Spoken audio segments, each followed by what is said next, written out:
Terima kasih Anda masih bergabung bersama kami. Kini kita masuki segmen Kreatif dan kali ini kami akan membahas mengenai pupuk dan tuai pemimpin masa depan lewat platform sudah tersambung melalui video conference. Ada Mas Zensa Rahman. Beliau adalah Managing Director dari pemimpin.id. Halo, apa kabar Mas Zensa? Halo, sehat Mas. Baik, terima kasih sudah bergabung bersama kami. Sehat selalu ya Mas Zensa ya. Ya, terima kasih banyak sudah mengundang kami. Baik, Mas Zensa, kalau Anda lihat kebutuhan Indonesia sendiri akan pemimpin muda yang berkualitas lah ya. Belakangan itu seperti apa Mas Zensa? Oke, saya rasa kita bicara tentang kebutuhan pemimpin di Indonesia. Tentu kita tidak bisa mengabaikan latar belakang bagaimana kita akan menghadapi bonus demografi. Walaupun ini seringkali banyak digaungkan oleh teman-teman semuanya. Dengan demografi 42% dari total populasi Indonesia yang dimana itu menunjukkan bahwa Indonesia memiliki banyak sekali generasi muda yang potensi menjadi pemimpin Indonesia. Tapi kemudian bagaimana kita mencetak pemimpin muda yang memiliki gen Indonesia. Nah, ini menjadi PR tersendiri gitu. Jadi sehingga dengan cepatnya informasi, teknologi, kemudian bagaimana kita bisa menghadapi landscape global yang sangat dinamis dan terus berubah, tentu di sini kita perlu memiliki laboratorium atau platform kepemimpinan yang bisa menjadi solusi untuk pemimpin Indonesia itu sendiri, gitu Mas. Artinya memang Anda tadi sempat menyebutkan tantangan-tantangannya lah ya mengenai bagaimana upaya kita untuk menghasilkan pemimpin-pemimpin muda masa depan lah. Kalau kita kemudian lebih elaborasi tantangannya sebetulnya apa saja? Apakah kemudian dari Anda tadi menyampaikan sedikit mengenai kualitinya. Apakah secara jumlah juga kita kemudian cukup mumpuni atau dari metode kaderisasi pemimpin-pemimpin kita yang selama ini diterapkan nampaknya kurang efektif? Menurut Anda seperti apa, Mas Zensa? Sepakat sekali, Mas. Dalam artian kita memahami bahwa kebutuhan pemimpin di era bonus demografi ini bukan hanya tentang kuantitas tentunya, tapi juga kualitas gitu. Nah, kemudian kita menghadapi bonus demografi yang memang seringkali menjadi diskursus di mana-mana gitu. Nah, tantangan yang pertama adalah ada data BCG di tahun 2011 bagaimana Indonesia memiliki sedang krisis kepemimpinan. Gitu. Indonesia sedang kekurangan sekitar 8 juta pemimpin dan itu hanya di sektor private saja. Gitu.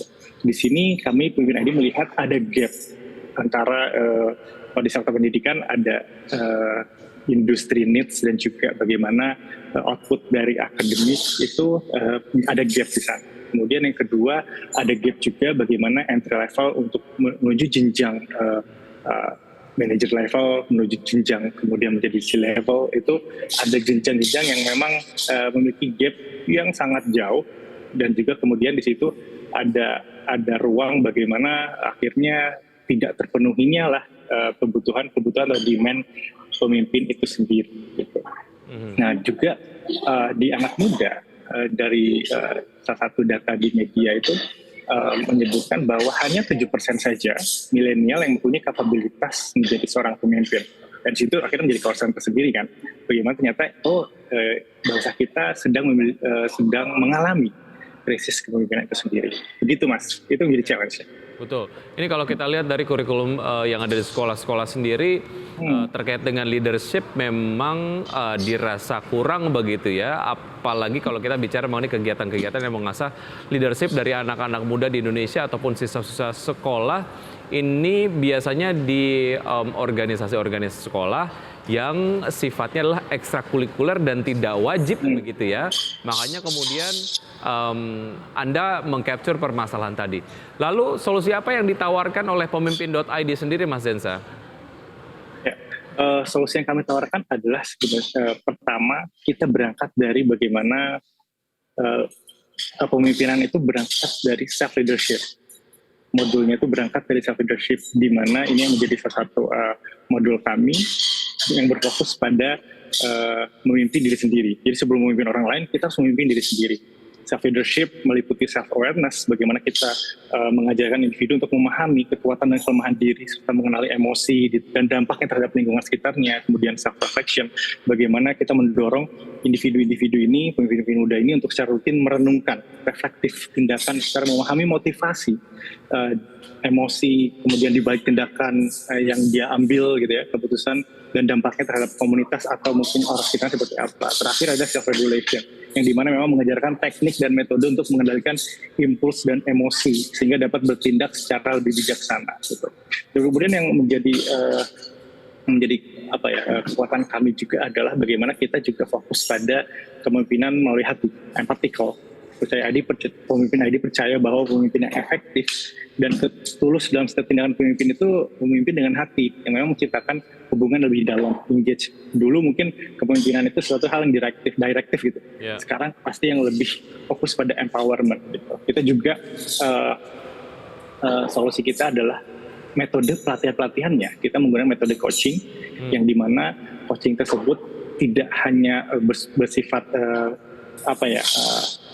kelas, tapi juga bersifat gamifikasi, menggunakan sesuatu hal yang memantik intuisi dan multisensori seperti coaching tools, coaching card, Lego, kemudian kita bisa memakai game based assessment untuk mengetahui tes personality awalnya, sehingga kita memainkan banyak peran-peran yang menyenangkan gitu untuk melatih kepemimpinan ini sendiri gitu. Jadi sehingga ini bisa memantik atau mengisi ruang-ruang yang kosong tadi di gap, bahwa ada gapnya kan, bahwa dulu atau sekarang di institusi sekolah ataupun akademik pasti bersifat ekstrakurikuler gitu.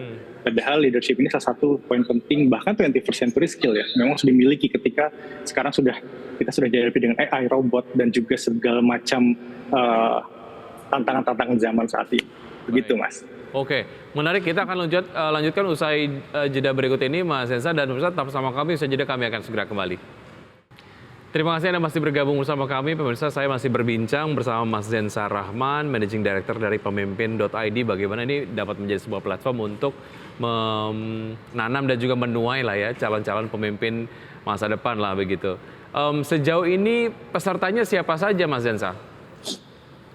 Cukup beragam, Mas, karena memang peserta kami datang dari berbagai latar belakang dan menjadikan program kami sangat inklusif. Kami memang berkomitmen untuk memberdayakan setiap individu yang memiliki potensi dan keinginan untuk maju Indonesia. Untuk audiensnya sendiri, range-nya umur antara 18 sampai 35 tahun dari berbagai macam latar belakang, pentahelix, termasuk dari sisi government ya, government, bisnis, akademisi, media, komunitas khususnya gitu. Itu yang menjadi audiens kami. Oke. Materi apa yang diajarkan tadi Anda sempat singgung sedikit, mungkin Anda bisa jelaskan lebih lengkap, Mas Zensa. Oke. Memang materi dan modul yang kami fokuskan pertama adalah modul self leadership yang memang fokus pada pengembangan diri sendiri, gitu. Mengembangkan kepemimpinan diri sendiri, gitu. Yang dimana di sana mencakup tentang self awareness, yang dimana ini fokus pada memahami kekuatan dan kelemahan diri kita. Kemudian bagaimana self-reflection, mendorong individu untuk secara rutin gitu ya, kita bisa merenungkan secara tindakan kita. Terakhir bagaimana self-regulation, bagaimana kita mengajarkan teknik dan metode untuk mengendalikan diri sendiri. Setelah itu baru berkembang menjadi bagaimana leadership secara grup, leader secara ekosistem, dan kemudian bagaimana bisa mengkolaborasikan semuanya. Gitu, Mas. Oke, baik. Lalu bagaimana Anda dan juga tim ini mengukur keberhasilan dari metode yang dilakukan, karena leadership itu menjadi satu hal yang somehow tidak bisa terlihat begitu ya. Nah, Anda memberikan measurement-nya seperti apa, Mas Zensa? Oke, sebenarnya kita kembali lagi, Pemimpin ID memang fokus pada dua hal. Yang pertama, create more leader, dan juga create the ecosystem, di mana memang banyak harapan bahwa pemimpin muda ini tumbuh, berkembang, dan juga memberikan dampak positif bagi masyarakat luas melalui Pemimpin.id gitu. Nah, mengukurnya seperti apa? Untuk sekarang, memang setiap bootcamp atau mungkin kelas-kelas kami, kita memiliki metode pengukuran pre-post test yang seperti biasa ya, pre-post test, dan juga bagaimana mengukur masing-masing tersebut. Saya kembali lagi, setiap kelas ini mereka akan biasanya diwajibkan untuk memiliki social project di akhir bootcamp, yang dimana setiap peserta bisa diminta untuk merancang dan memulai sebuah social project, sehingga ini memberikan kesempatan bagaimana dia co-creation dengan peers-nya, dan juga proyek ini juga menjadi salah satu tolak ukur bagaimana ternyata kita melahirkan leader yang berdampak dan social project. Dan social project ini biasanya kita memberikan kesempatan untuk pitching terhadap leaders di Pentahelix dan dimentorin langsung oleh para senior-senior. Dan juga langsung bagaimana kita berharap setelah bootcamp ini bukan hanya knowledge saja, karena mungkin knowledge hanya 10-30%, tapi kemudian 70%-nya adalah bagaimana dia bisa mengimplementasikannya kan. Nah, akhirnya ini yang menjadi metode kita juga. Setelah itu, setelah bootcamp, alumni bootcamp ini kita integrasikan dengan komunitas-komunitas yang ada di pemimpin.id. Bagaimana mereka akhirnya bisa lifelong learning ya, dan selalu melatih. Baik, Bagaimana Mas Zenza, untuk bisa ikut pelatihan ataupun mungkin program-program yang ada di pemimpin.id, range biayanya berapa, Mas Zenza? Nah, ini yang menjadi menarik, dalam artian untuk sejauh ini sebenarnya kami model B2B, khususnya pada Pentahelix. Jadi fokus utama kami pada saat ini model bisnisnya adalah B2B, di mana kami bekerjasama dengan profilan dari kelima unsur Pentahelix tersebut, dan tarif untuk model ini bervariasi berdasarkan kebutuhan spesifik dari setiap entitas dan tingkat keterlibatannya. Model B2C ini kita juga sedang mengembangkan, dan mungkin di akhir tahun kita bakal launching sesuatu. Tapi kemudian yang terakhir, kami juga seringkali mengadakan program kolaboratif gratis gitu. Selaras dengan misi kami ya, untuk meningkatkan kapasitas kepemimpinan dan kesadaran sosial, kami juga berkolaborasi dengan institusi global dan juga lokal yang memiliki visi yang sama. Dengan harapan melalui kemitraan ini, kami seringkali menawarkan program gratis atau subsidi dengan peserta-peserta tertentu. Kami sering menawarkan beasiswa, dan khususnya bagi mereka yang memiliki potensi besar untuk memberikan dampak positif gitu. Nah, di awal tahun kita membagikan beasiswa data science, di kita combine dengan kepemimpinan, dan cukup viral, Mas, sampai 119.000 pendaftar. Ini juga cukup viral di berbagai macam media sosial. Nah, mungkin ini salah satu program kita juga gitu. Sisanya kita bisa mix. Jadi cukup bervariasi ya, tergantung programnya dan juga tergantung kebutuhannya lah ya. Baik, Mas Zenza, terima kasih sudah bergabung bersama kami. Menarik sekali perbincangannya pagi hari ini. Semoga kemudian dengan adanya pemimpin.id ini semakin banyak bermunculan pemimpin-pemimpin muda berkualitas ke depan begitu ya. Sukses untuk Anda, sehat selalu, sampai jumpa.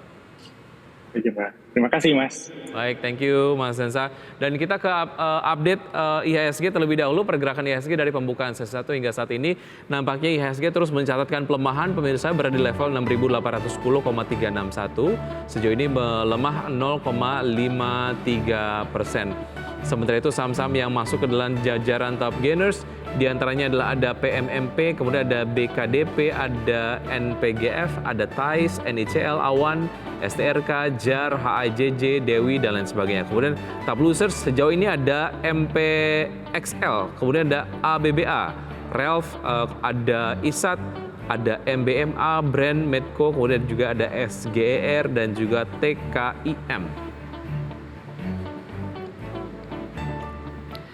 Sudah 90 menit kami menemani Anda dalam Power Breakfast. Semoga pembahasan hari ini dapat menjadi referensi dan sumber informasi untuk Anda. Tetap perbarui informasi Anda hanya di IDX Channel, your trustworthy and comprehensive investment reference. Saya Wiki Adrian dan juga rekan-rekan yang bertugas undur diri. Terima kasih. Sampai jumpa.